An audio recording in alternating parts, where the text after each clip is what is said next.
Going on, y'all? This is your girl, the Mad Queen 88, and I am back to talk about some more of E3. Yesterday was my first day at the expo, and I got my hands on OVerkill's The Walking Dead. I waited 2 hours in this line, you guys. I mean, I figured it was going to be the same wherever I went, so I just got in and got to the first game that I saw so I can wait and get my hands on. And it was something that I wanted to see about anyway. I wanted to know more information about it. They did show a little bit of gameplay during the presentations before E3. And when I saw that it was right there at the entrance, I deadlined to it and, stood in line and was ready to play. What's going on to the notification squad? Opinionated brother, Clementine, how y'all doing? Inside scoop of ice cream. Yes, I'm coming at y'all with the inside scoop of zombie ice cream. OVerkill's The Walking Dead. It was a fun experience. What they did is they separated everyone into groups of 4, and so that's why the line took so long. They were bringing in I think 12 people at a time. Each set of 4 were on a team of their own, and they had to play in a co-op experience. There were 2 modes that you can play in. One was a horde mode where it's kind of like a defense. You have to take these different supplies and set them out into your arena and await the oncoming horde that's going to attack your base. It is really intense because you don't have a lot of time to set up. You only have a minute, so you have to kind of choose your defenses wisely and put out as much stuff as possible within that 1 minute. And after that minute sets off, those zombies are in there. They're coming in hordes and hordes and hordes of them, and it's you and 4 people that have to fight this horde off. And what makes it interesting is that you have 4 players that you choose from, and they all have different roles to play. I played as Aiden. I was the tank. Aiden is the tank, and he has a few different skills. He has you can choose different melee weapons. He's kind of stronger in a sense when it comes to meleeing characters. And then there were some other characters as well. They let out trailers, I think, for each character that you can be. So there's a scout, there's someone that does drop down a health kit, which is like support. Aiden's the tank was like a flashbang, so that serves as kind of like a pushback or stun for the zombies. If you're a tank, you're going to be in the front, defending and taking a lot of aggro so your other characters, other teammates can help out. And so that was kind of the situation for that. We did not last long. Oops, I dropped my ring. We didn't last long in the horror mode.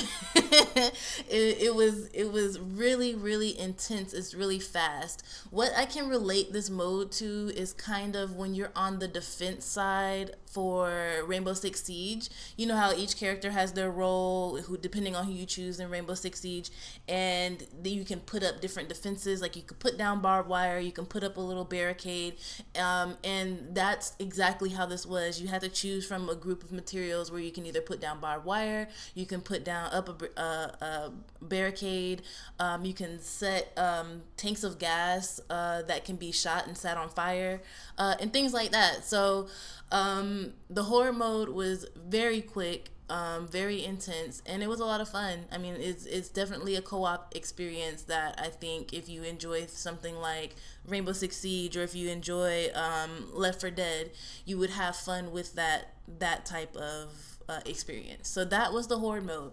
The second mode I got a chance to try with my team of 3 other people was it was kind of like it was called Georgetown, and so they drop you down in this area where you have to kind of make it from one objective to the other, and as you go through, objectives change. So we start off, this is supposed to be a stealth driven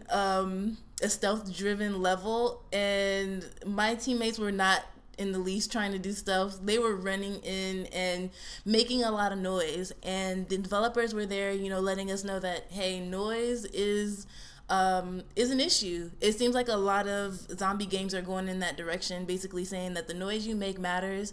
The more noise you make, the more zombies are going to appear. And that's exactly what happened. I crouched down and went about my business. I went like around because I saw the horde up front, but they were like shooting them and stuff like that. And so we did eventually like get a bunch of zombies coming our way. But our objective was to go and get through this gate. And on the other side of this gate, there were actual human raiders. We didn't necessarily make it to that point. What we had to do was collect gas. So each character going into this mode has a ability that you have to choose from. Mine was lock picking, so I was able to pick locks that open up different crates that have items like ammo or health or things like that. So that was really helpful. I did actually do a lot of unlocking to where we can have ammo and other items. Some of the other skills that the other characters had were like electrical wiring. So one guy had that, and he had to come and get the electrical wires to pick them up and take them to this generator. We had to start this generator so that we can turn on the gate. So there are a lot of games out there that are kind of like that. I think something like that is, I think Killing Floor is like that, but it's not, I'm not sure if each character has different skills in that game. I've never played it, but I've seen people play it, and they do have to like open up gates and fight off hordes of zombies as they're coming at you. So it was kind of like that, and it was kind of like, if you guys played Left 4 Dead, that first, the first, I guess, final level or boss level where you have to fill that car up with gas. It was definitely a situation like that. I'm trying to fight zombies off. I'm like, go fill up the generator, go put gas in the generator. Who has the gas? Who has the wires? It was definitely like a really intense and confusing moment because everybody was trying to play the role and figure out where things are. So in that sense, it was really fun. Like, I definitely feel like it could be a void filler for everyone that does like Left 4 Dead and Left 4 Dead 2 and are looking for that kind of co-op, quick moving zombie experience. You guys know that I am a State of Decay fan. I love State of Decay, and the multiplayer is really fun. Multiplayer co-op is fun, but it can be really slow because everyone's trying to figure out, you know, I need to get something out of the storage, where are we gonna go, mark this on the map, then you have to drive there. So this is more of a hit fast, going, zombies are coming, figure out what you're gonna do, and keep moving forward. So both of the modes that I got to try were really fun. I can see the horde mode as something, hey, I want to just get a quick game in, let me jump in and see how long we can survive.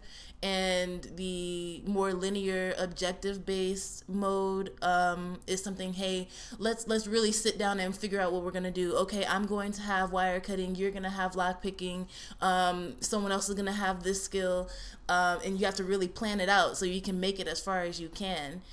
I did see the raiders. At this point, my the human enemies are the raiders, and at this point, my entire team was down, and I was the last person up.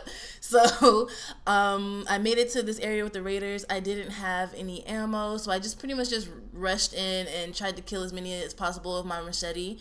But I did see, and this is probably because it's in early stages, it didn't seem like the AI for the human enemies was as up to par as other games. They could possibly still be working on that, but I was able to just run up and kill like 2 people, and there were like 10 of them, and I shouldn't have been able to do that. As soon as they saw me peek up my over the barricade I was behind, they should have, you know, been on me. But other than that, we did talk to the developers afterwards. I did do an interview with them asking about my experience and stuff like that. So they're a really cool team. OVerkill seems like a really good team, and they want to, you know, they want this type of feedback. They did say that the zombies have their own AI, so it's not like they're all moving in tandem. If one zombie hears something, it might go off and go do something, or if another zombie, the zombie next to it is not just going to follow it. It's going to have its own mind and own reactions to sounds and visuals. So I thought that was really cool, and it did seem like the zombies the zombies, it did feel that way. It did feel like if I'm doing something here and I make noise, one zombie might come over, but if my friend is over here doing something else, that zombie might attract the sound. So it was really fun, and zombies grab game is on point. They can grab you, and once it's almost like a beacon goes up. If a zombie grabs a player, all the zombies are like, okay, someone is grabbed, and they all head to that one character. So it's easy to get swarmed. If you get grabbed, you really have to rely on your teammates to come and help you out, or else you're going to go down. There's a system where you go down, just like Left 4 Dead, where you go down and you have the opportunity to kill those zombies and then res your friend back up, but it is timed. So if your friend is down and you can't get to them, they'll eventually die, just like in Left 4 Dead. But anyways, you guys, thank you guys for coming through to check out my discussion on this. I had a lot of fun. It was my first day at E3, and I was in line for so long. That's the only game I got my hands on.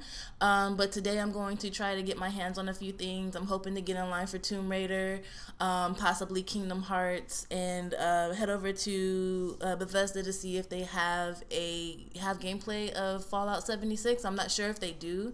No one's been talking about it, so I'm like, maybe they don't have it over there, but I'm gonna go check. But anyways, you guys, I'm going to continue to cover my experience at E3 every morning before I go. So tomorrow I'll be covering today, and then the day after that on Friday I'll be covering Thursday. So anyways, what's up, MK?